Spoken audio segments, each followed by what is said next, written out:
innovations, technologies, news, and above all, the opportunity to chat and exchange ideas with one another. That's the features of the Audi Tech Talk. And with that, welcome on behalf of Audi's communication department here to this Tech Talk, which is a new online dialogue format. And it's the second edition we're running today.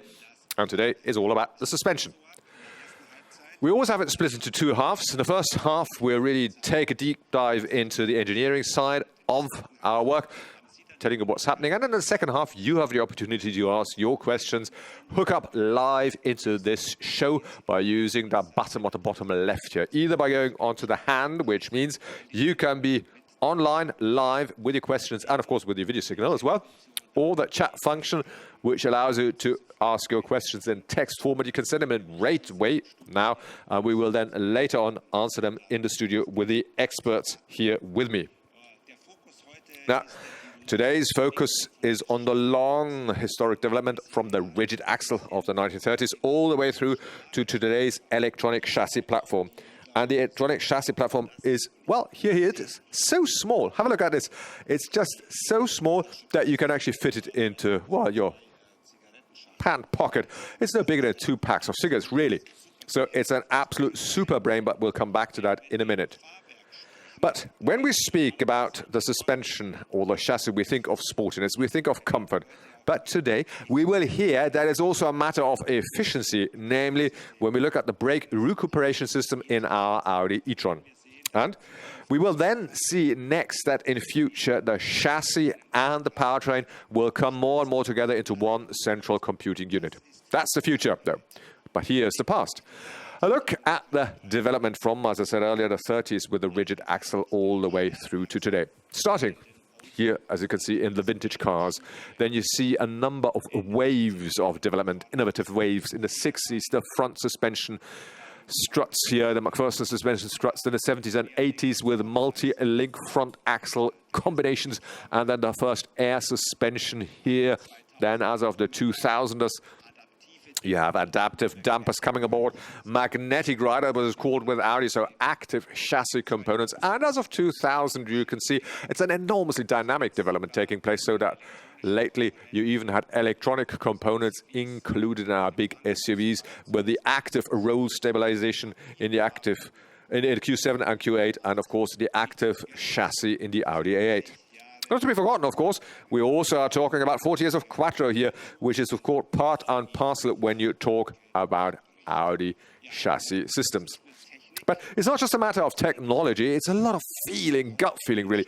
So what happens in our cars, there's one guy who's been on board with Audi for 25 years as a chassis developer, and we looked over his shoulder, so let's roll that clip. My name is Carsten Jablonowski, and I'm responsible for the chassis characteristics of the larger Audi model. The attribute well-balanced aptly describes one feature of our chassis, as we try to set them up to provide both comfort as well as drive dynamics. We define early on during the concept phase how an Audi has to drive, and determine this in criteria that are objectively and subjectively perceptible. Objectively to make them measurable, and ultimately subjectively because at the end of the day this is what the driver feels. In the past, cars were fitted with significantly less technology. The requirements on comfort were simply different then. Ein Drehstabilisator vorn und der als Stabilisator wirkende Körper der Torsionskurbelachse hinten verringern in Kurven die Seitenneigung. Today, this is done with chassis control systems fitted here in the form of active roll stabilization, re-steering and sports differential. This enables us today to provide even better and more drive experience than was the case in the past.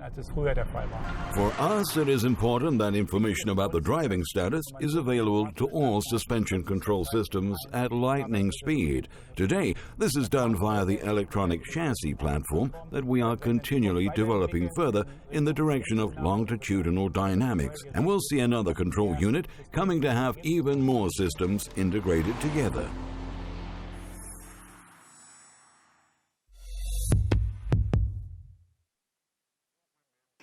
Now, this guy has a real dream job. He can develop and test all these new Audi models, and here with us right now in the studio. So welcome, Carsten. Tell me, if you start a prototype, what do you do first? Well, as the clip already mentioned, there's three things that is crucial for us as we set out the chassis setup and features. First of all, it needs to be clear what's the positioning of the car. Is it more sporty or is it more comfort-oriented? Accordingly, the chassis features will be adjusted and fine-tuned, and the systems and component will be selected accordingly. That must be a match. Then, the electronic architecture. We need to be able to have the information exchanged at lightning speed between the various systems. And thirdly, we've got a team of very experienced engineers working, capable of actually attuning these high-end systems to match one another, so that at the end of the day, you've got this whole composite drive experience. Let's say we get an Irishman, Norwegian, and a Danish developer and have them all work together. What would you get at the end of the day? I guess it's three different chassis setups, isn't it? No, but you want to make sure that they all fit to gel together into one philosophy. Yes, quite right. We have, of course, a philosophy how an Audi shall feel. And for that, we've really defined I would call them four attributes. One of them reads, an Audi chassis shall be effortless. It shall be solid, it shall be precise and well balanced. Well, yeah. Well, what do I mean when I say that? Effortless really means, for example, what you mentioned earlier, the Quattro is, of course, a Quattro drive that is so characteristic for the Audi brand. It's this effortless traction at any situation, but also effortlessly negotiating a right way around a city or on a long-haul cruise trip. Solidly means, of course, well, a comfortable car. And even if it's a comfortably arranged car, we don't want to have these secondary oscillations, secondary vibrations. If you go over, for example, well, a pothole or the likes, it shall give you this compact feel. Precision is, of course, a matter very much to do with the steering behavior, but of course also on a straight light travel. And when I say well balanced, I mean, well, the basic setup of the chassis, no matter whether it's more sporty or more comfort oriented, of course, I mean, always keeping in mind what's the objective of the car, but never having one particular position so to stand out as one single feature. So all of them, as I say, a composite whole and, a nice feel. So you need to have a certain gut feeling to work out this kind of Audi feel. But of course, with that, you also need bits and bytes, which brings me back to this little black box, the EPC, the electronic platform. And I can ask another expert to join me here because he is in charge of the architecture, the network architecture, and it's Klaus Diepold. So Klaus, tell us what's contained in that ECP black box and how does it actually work? Well, the ECP coordinates, manages, and controls the various chassis components and control units. But not in the classic sense. It doesn't control each one of them alone. No, it does so amalgamated in a holistic approach. The ECP was actually developed, therefore, primarily, of course, for the luxury models initially, because they have a certain complexity given the number of chassis systems on board. And so, its first deployment was in 2016 in the Q7. In its current version, you will find it in all our luxury saloons and SUVs, and will now also come into the mid-sized cars. Well, since the Q7, a number of years have passed. What are the systems that you find integrated in ECP right now? Well, depending a bit on the model, the ECP hooks up to 15 different chassis components. The working mode is that it has the sensor data coming in. They are read and processed by the ECP, including, for example, acceleration sensors, the wheel sensors, the steering angle sensors, and the likes. And then the ECP processes them, calculates certain ratios that cannot be measured. For example, here the certain angles, drift angles, and then will calculate them for the individual actuators what they need to do. That will then be sent out to the actuators as a signal, and they will then, of course, feed back to the ECP what they've done. Oh, so it sounds like a very complex integration. Carsten, is there an advantage for you in the setup of the chassis? Because if all of this is done with electronic connections, of course, it certainly does. I mean, as we said at the outset, we really want to work in real time, have all the information available about the drive status of the car. Which means we need to be able to communicate very quickly between the different components. Technically speaking, you want to have as short as possible latency times. That is possible. Just think, if this driver is just about to steer in, that information about that beginning steer ratio needs already to be from the steering transmitted to the ECP, because here we need, for example, to calculate the superposition steering of the front axle and also what's the rear axle steering angle if you have a rear steering. And to ensure this, we need simply the processing power of this ECP. Now, in the dynamic all-wheel steering, there's a lot of potential to be found, by the way, which you can also find out when you test these cars, dear colleagues out in the field. Go and pick an A7, for example, a test car A7 with a dynamic all-wheel steering on board, and you will notice that, it's quite a significant difference without and with, because you will find that turning circle is short by just over a meter, isn't it? How do you do that? Yes, you're right. The dynamic all-wheel steering is made up of the superposition steering at the front axle and the rear axle steering at the rear. Now, this small turning circle that's just mentioned is simply realized by having a 5-degree counter steer angle at the rear axle, which of course will make it particularly easy if you have to drive around a parking space or a car park. At the same time, though, at top speeds, you will have the rear steering go in the same direction as the front steering angle, which means we'll have a great stability, for example, at lane changes, and of course, a very great gain in drive stability. What's more, the driver, of course, can also tweak this. What was his preferences over the Audi Drive Select? What's his particular preference on the steering? And if you now consider all of this, you want to have this from, as I say, the tight parking space situation all the way to the fast trip on the motorway with a safe drive feel. You need a very integrated and, hooked up system like the ECP. So big sedans or big coupes become now very nimble and nifty, and big heavy SUVs with a high center of gravity become suddenly like these, cornering artists, no? Indeed, yes. Take, for example, the SQ8 or SQ7. They themselves already, with their V8 engine, have this impressive longitudinal dynamics, but this sporty character, this dynamic character is only actually given if you combine this with the high lateral dynamics that it has.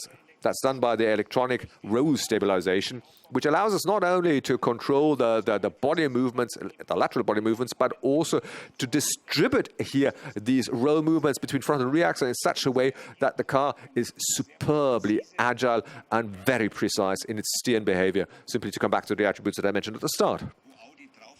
Now, whereas Audi written on the top, you will also find precision far inside the box. But what do you do with a luxury sedan like the A8? You, the media guys, always expect the utmost in comfort, of course, customers as well. Says Carsten, well, rightly so, of course. The A8, the focus is primarily on comfort, and if we use systems here on top, then they must be able to provide this comfort. This, for example, our predictive chassis, active suspension. So here we can actually look at each individual wheel and adjust the contact patch of each wheel individually.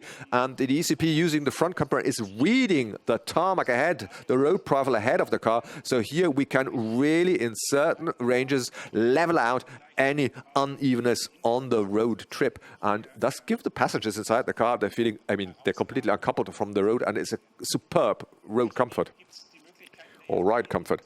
And of course, the possibilities of ECP also allow us to look at the features and the properties that you've once developed in one car, like the SQA, and transfer them to another car. So if we have a certain system combination, as in the A8, S8, we can combine these two. So long-distance comfort from the luxury class with sport-like behavior from the SQ8.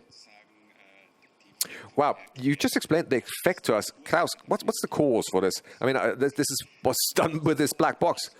Well, I think Carsten already mentioned the important thing of latency and timing. Because if I have systems interact in this networked way, the important point is that the information happens at real time and contemporaneous to different systems. For example, the dynamic all-wheel steering. If I've got a superposition angle at the front and the rear axle angle at the rear, you want to have that happen at the same time. And this is elegantly provided by the ECP, because here all that data, all these commands are sent out at the same time. Second plus point, when you look at timing, is of course that the information exchange between the actuators, or shall we say between the different informers, the systems, is a lot faster. Decentralized communication between the control units happens within milliseconds. With the ECP, though, we are communicating in microseconds. Just by comparison, the lash of your eyelash, but just a tenth of a second, and here we are actually 10,000 times faster. Wow. Impressive figures. So, Carsten, you don't let anything happen by coincidence. You want to be clear where you're positioning the car. And of course, you, the journalist, want to check whether we've done the job rightly and got it done as intended. So position an SQ8 for us, and then show us what you've done with the A8, and do so, please, in this system of coordinates here of the spiderweb. But we want to visualize, of course, the various features, and we look at well over 100 per day, and here I've just picked out 5 of the most important ones, or the key ones, that allow you to say, okay, this is the positioning of a given car. If we take an SQ8, it's a very sporty positioned car where great emphasis is put on agility, steering precision, and body control, as you can see. But for a sporty car, long-distance comfort and is of course a must, but it's not focal point here, of course, just the same as for the damping behavior, as you see here. So that is the coordinates of a sportily positioned car that you see here. But if you compare this now with a comfort geared car of an A8, for example, then it definitely is that the long-distance comfort is very, very important, just as the smooth damping behavior. Of course, given that, and if you don't have any additional systems on board, you will lose a little out when it comes to body control. Maybe you even are happy with that. And the steering precision, however, stays always here, as you see, untouched where it was. So this is how you distinguish a comfort from a sporty chassis setup. But as you just said, if you take the Audi A8 or the S8, and you have the possibility to integrate now both of these profiles and both of these functions, then but you can simply extend this coordinate map by having all 5 of these features provided at the utmost. And it's a superb chassis, really. Well, thank you, Carsten, for that very much. Now, the question that beckons, and I'd like to ask you, Klaus, as the electronic engineer, would these two systems also work without the ECP? Well, yes, they would, because, I mean, they are very mature systems. They would work themselves, that's true. But their full potential only unfolds with the communication with one another and through their joint acting, the ECP. We always say it's like a team. You've got individual players with great talent, and they talk with one another. But in some situations, you will find, well, there's a disadvantage or the advantage of the one, and they can balance each other out. I mean, the good example is dynamic all-wheel steering. Here, Quattro Sports diff and rear axle steering here help you greatly for that lateral dynamics. But of course, there's situations where Quattro Sport will give the rear axle steering that little extra kick so that you really, I mean, can have the best in these lateral dynamics. But all of this only happens thanks to the ECP integration, and the systems can do so by themselves as a standalone solution. Now, I hope we've made able to explain to you a little bit why suspension is so important for us, not just with us, but maybe also for you, with the media outlets and for your next stories, especially if you think that next we also added efficiency to all of this. Because you may recall, a number of years when we introduced the Audi e-tron to the market, and here, as you can see, in the camouflage version, we still went up the Pikes Peak in the United States, that legendary mountain range in near Colorado. And we didn't just go up, but it also, of course, went down. A number of you were on board. And there you can see, of course, the brakes are constantly used and normally will heat up to glowing temperatures. But with us, here you can see the ranges were quite surprised, just 9 to 10 degrees Celsius. Much the same as the tarmac on which they were driving. So the energy was recuperated. Now, our expert on this is Sebastian Kirch, and he's with us now in the studio next door, together with my colleague Eckhard Kleinitz. So, Ecki, over to you. Thanks, Wolfgang. That's exactly how it is. The Audi e-tron. You will recall, in our first Tech Talk, we really took a look at the charging infrastructure and how you charge the e-tron, and also on thermal management, which is vitally important for charging the e-tron. And today, we will take a look at the third technical feature of the e-tron, namely the recuperation. That's possible thanks to the integrated brake control system. Now, Sebastian, tell us, how does that work, that system? Okay, let's start with the foundations. Normally, when you brake, you have a friction brake on the wheel, which transforms kinetic energy into heat. And that heat is dissipated to the environment and thus is really lost. I mean, that's lost kinetic energy. So recuperation means with the electric motor, we decelerate the car and we thus take the energy and feed it back into the battery. Just to give you a few facts and figures, what's happening here. Up to a deceleration of 0.3 G and up to a performance of 220 kilowatts can we decelerate simply by means of the electric motor. And that means that covers over 90% of all deceleration sequences and processes. And we actually contribute up to 30% of the Audi range. Now, all of this is only made possible thanks to our integrated brake control system that you see here in the middle. Wow, that's a quite complex and innovative system then.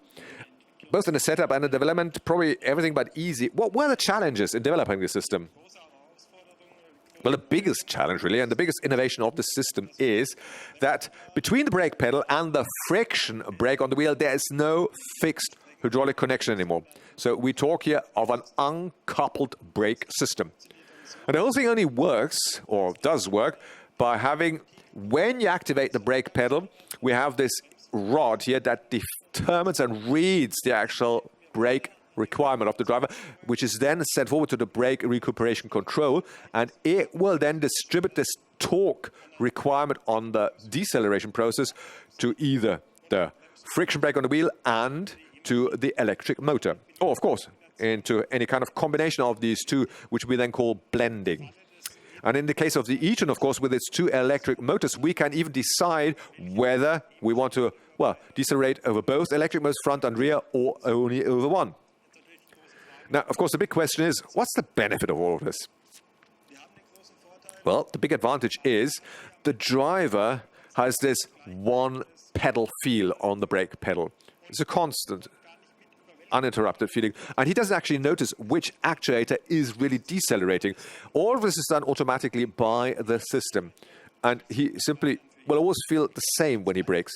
And the second big advantage is that our actuator here is really very fast in its calculation. For example, here, what you see here, that's the front camera of the e-tron. And if it has indicated there's an emergency brake situation, it's just 150 milliseconds until we have built up the full brake pressure here on the wheel friction base.